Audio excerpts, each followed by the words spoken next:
अस्सलाम वालेकुम, welcome to EL lovers. आज का जो हमारा क्वेश्चन है वो हम डिस्कस करने जा रहे हैं, वो है when I am overcome with weakness by Najd Abdul Samad, translated by गदा लट्राश। हमने जो आज की जो पोएम डिस्कस करनी है उसके हमने क्रिटिकल एनालिसिस और फेमिनिस्ट पर्सपेक्टिव के थ्रू इस पोएम को डिस्कस करना है। और सबसे पहले जो हम अपने राइटर है उसकी बायोग्राफी कर लेते हैं। जो आज की हमारी राइटर है वो वुमेन राइटर है और उनका नाम है नजद अब्दुल समद। उनकी बोर्न हुई है 1967 एंड स्टिल अलिव इन जर्मनी। वो अभी जर्मनी में रह रही हैं एंड वो वार पोएम लिखती हैं और वो एक राइटर, ट्रांसलेटर और ऑब्स्ट्रेटिस्ट, इट मीन्स कि वो एक जाइनाकोलिस्ट है। और वो पहले वो एक जाइनाकोलिस्ट थी और वो हॉस्पिटल में काम करती थी। देन आफ्टर उनके बाद उन्होंने राइटर का जो प्रोफेशन था वो उसे चूज़ किया। एंड नजद अब्दुल समद जो है ये अपनी पोइम में बेसिकली वार पोइम और फेमिनिस्ट पर्सपेक्टिव के थ्रू लिखती हैं। And next is critical analysis और feminist perspective in the poem. हम आज की जो पोइम है इसमें critical analysis through the feminist perspective when I am overcome with weakness को डिस्क्राइब करेंगे। सबसे पहले हम इसे डिस्क्राइब करते हैं कि ये एक पावरफुल पोइम है in literature of war and conflict में। When I am overcome with weakness is a poem by Syrian writer and physician Najd Abdul Samad. जैसा कि मैंने आपको पहले बताया था कि ये जो पोइम है ये नजद अब्दुल समद के थ्रू लिखी गई है।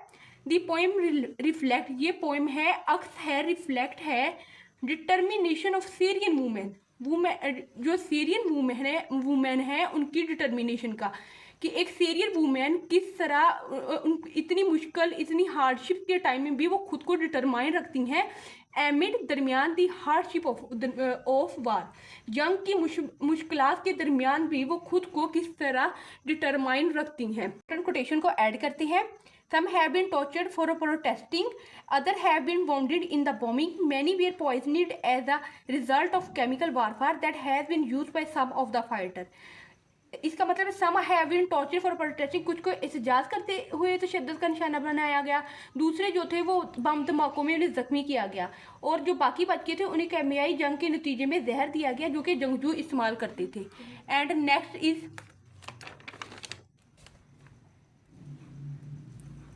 दी poem highlights the women.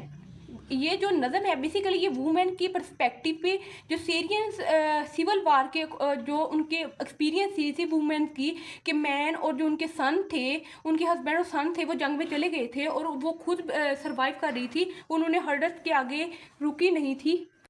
Women as a strong creation बताया गया कि वुमेन स्ट्रॉन्ग क्रिएटेड है अलॉन्ग, बट वो इंडिविजुअल जो तमाम ट्रोमास हर्डल थी उनमें फाइट कर रही थी। और जो ये ट्रोमा ऑफ वार को शो किया गया है कि किस तरह डिस्ट्रक्शन में decay, death, rootlessness and hopelessness दिखाई गई है, किस तरह वुमेन इसमें स्ट्रगल करती रहती हैं, वो सरेंडर नहीं करती। And despite facing immense challenges and responsibilities, Abdul Samad employ wide imagery to depict the harsh reality of war such as sorrow, poverty, employment and displacement. इसमें वो सोरो, उनके दुख को, गरीबी को और बेरोजगारी को और डिस्प्लेसमेंट को दिखाते हैं कि किस तरह वो नकल मकानी करती हैं, इतनी हैरिश टाइम में भी वो खुद को सर्वाइव करती हैं। उनके हस्बैंड और उनके सन जो हैं वो जंग सिविल वार में हैं और उन्हें मारा जा रहा है, डिस्प्लेस किया जा रहा है, और इसमें भी वो वुमेन इतनी स्ट्रॉन्ग क्रिएटर हैं कि वो सरेंडर नहीं कर रही। This imagery contrasts innocence with the brutality of conflict. I bandage my heart. ये जो इमेजरी है ये कंट्रास्ट की गई कि इनोसेंस के साथ brutality. It means innocent women को एज अ इनोसेंस क्रिएटर समझा जाता है कि इनोसेंसी और ब्रूटैलिटी के कितने मुश्किल हालात में भी वो खुद को बेकाबू पाई हुई थी। तो ये लाइन है आई बैंडेज माई हर्ट, कि मैं इन तमाम की स्ट्रगल को देखकर मैं खुद के जो हर्ट है इसको बैंडेज करती हूँ। बैंडेज कर इन सिंपल वर्ड मतलब होता है कि मरहम पट्टी करना, शफा देने वाली चीज़ जो है ना, मरहम पट्टी करना से कहती है। ये जो हमारी राइटर है अब्दुल समद वो कहती है मैं इनकी तमाम की जो स्ट्रगल को देखकर मैं बैंडेज करती हूँ अपने हार्ट को, and signify the ongoing process of healing and resilience. यानी वही बात है कि हीलिंग मीनिंग कि मैं इनको शफा मिलती है, इनकी ये जो स्ट्रगल है, इनकी ये जो कोशिश है और वो सरेंडर नहीं कर रही, इनकी तमाम हिम्मत मुझे है हीलिंग शफा देती है, रेजिलेंस देती है, उभरने की कुव्वत देती है। And next quotation, through art my portion और लॉर्ड। ये जो हमारी राइटर हैं पोएम की जो पोएट हैं वो कह रही हैं, वो एक आह भर रही हैं कि ए खुदा तू मेरा हिस्सा है, इट मीन्स वो एक आह भर रही है, दुख की वजह से ये आह है, और ये लाइन नंबर 3 है। एंड नेक्स्ट ये डिस्क्राइब किया गया है कि ये जो पोएम है, when I am overcome with weakness, explore the theme of finding strength and resilience in time of weakness and advertise. यानी कि वो पोएम, ये जो पोएम है, ये थीम्स एक्सप्लोर करती है स्ट्रेंथ, ताकत के, रेजिलियंस, लचक के, in times of weakness and adversity, कि वुमेन कितनी मुसीबत के टाइम भी वो खुद को मजबूत रखती हैं और खुद को स्ट्रॉन्ग रहती हैं। And next the speaker describe their emotional and physical state of vulnerability, acknowledge their limitation and dependence on a higher power.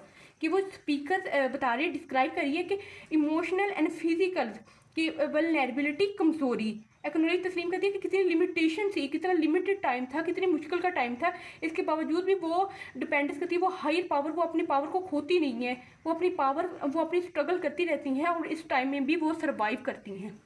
The line when I am overcome with weakness I wait on थी, जब मैं कमज़ोरी पर काबू पा लेती हूँ तो मैं आपका इंतज़ार करती हूँ।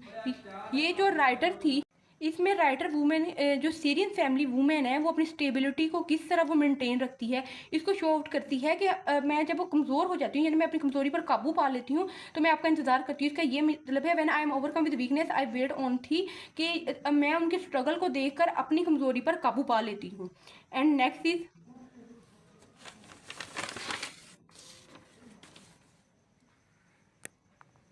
further, the poem shows how strong Syrian women are even in times of war. They lost their loved ones and homes but still take care of their children and keep hope alive. कि वो women कितनी strong है, कितनी वो ताकतवर है कि इतने मुश्किल टाइम में भी वो स्ट्रगल कर रही हैं, वो अपनी ज़िंदगी, वो रुकी हुई नहीं है, कि डिपेंडेंस नहीं है, इंडिपेंडेंटली अपने बच्चों का अपना ख्याल रखती है। उन्होंने अपना लव खो दिया है, अपने घरों को खो दिया है, मगर still take care of their children, अभी भी अपने बच्चों का ख्याल रख रही हैं। एंड कीप होप अलिव, वो जिंदा रहने की एक उम्मीद लिए हुए ये तमाम स्ट्रगल कर रही हैं। एंड कोटेशन है, I heal my heart with the strength of women who still sing to their children in refugee tent, कि मैं अपने दिल को इन खवातीन की ताकत से ठीक करती हूँ। ये जो राइटर है, ये पोएम की जो पोइट है, वो कह रही हैं कि मैं अपने दिल को इन खवातीन की ताकत से ठीक करती हूँ जब मैं पनाहगज़ी के खेमों में रहते हुए बच्चों को देखती हूँ, कि वो जो वूमेन है इतनी मुश्किल हालात में भी मैं अपने बच्चों को फूड प्रोवाइड कर रही हैं, उनके लिए जो बेसिक नीड्स है वो प्रोवाइड करिए, तो वो कहती है मैं अपने दिल को इन खवातीन की ताकत से ठीक करती हूँ।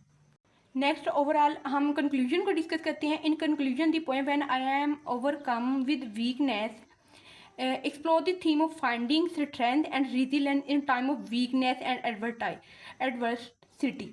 ये जो पोएम है, ये when I am overcome with weakness, ये एक्सप्लोर करती है थीम ऑफ फाइंडिंग स्ट्रेंथ, मजबूती को, रेजिलियंस, लचक को, in time of weakness and adversity, के कमज़ोरी और मुसीबत के टाइम भी वुमेन ने खुद को किस तरह स्ट्रॉन्ग रखा हुआ था, वो किस तरह सर्वाइव कर रही थी। इतना हॉरिफाइड टाइम था, टेरर था, हॉरर था, ट्रॉमा था, इसके बावजूद भी वो सर्वाइव कर रही थी।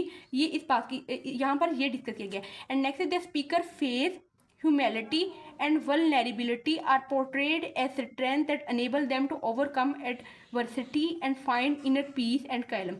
जो स्पीकर का जो फेथ, ईमान है, ह्यूमिलिटी है एंड वल्नरेबिलिटी है, जो ये उनकी कमज़ोरी है और जो भी इन पर मजाक उड़ाया जा रहा है उनकी वुमेन के ऊपर, वो उसकी बात करें कि वो पोर्ट्रे करती है कि ये मुझे स्ट्रेंथ दे रही है, मुझे मजबूती दे रही है, मुझे इस काबिल बना रही है कि मैं अपनी कमज़ोरी पर काबू पाऊँ, मैं खुद पर काबू पाऊँ, अपनी मुसीबतों पर काबू पाऊँ।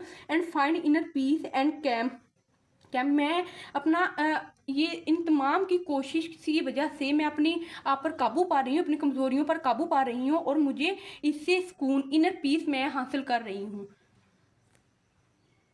ओवरऑल इसका ओवरव्यू ये है कि ये सीरियन कहते हैं शामियों को, सीरिया पीपल्स होते हैं शाम के पीपल, कि उनमें जो सिविल वार चल रही थी, सिविल वार की बात की गई कि जो सिविलियन बस डिक्टेटरशिप में चल रही थी, ये सिविलियन वार की बात हो रही है जो कि सन 2011 में शुरू हुई थी और अभी तक चल रही है। वो इस बात पर की थी कि बशर उल असद जो थे उन्होंने सन 2011 में डिक्टेटरशिप सीखी थी। इसमें सुपर पावर ने इनकी तमाम प्रोसेस का फ़ायदा उठाया, उन्होंने यूज़ किया।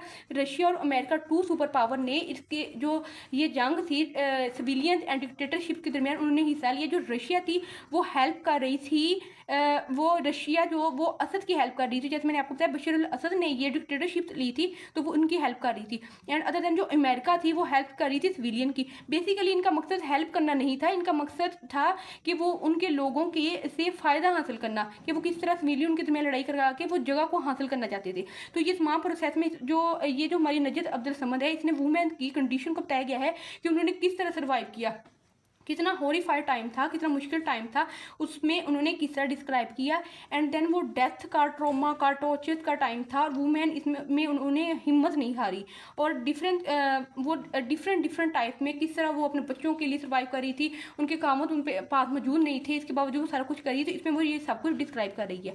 एंड देन मैं जो आपको सबसे इंपॉर्टेंट बात बता रही हूँ, ये ट्रांसलेटर की गई है भाई गदा अलट्राश, ALATRAS, गदा अलट्राश ने की है। तो ओवरऑल हमारी वीडियो आज कंप्लीट हुई। अगर आपको वीडियो अच्छी लगी हो तो लाइक करें, सब्सक्राइब करें, कमेंट करें। तो अगर आपको किसी तरह का कोई डाउट हो तो आप प्लीज़ मुझे कमेंट में बता सकती हैं। Thanks for watching.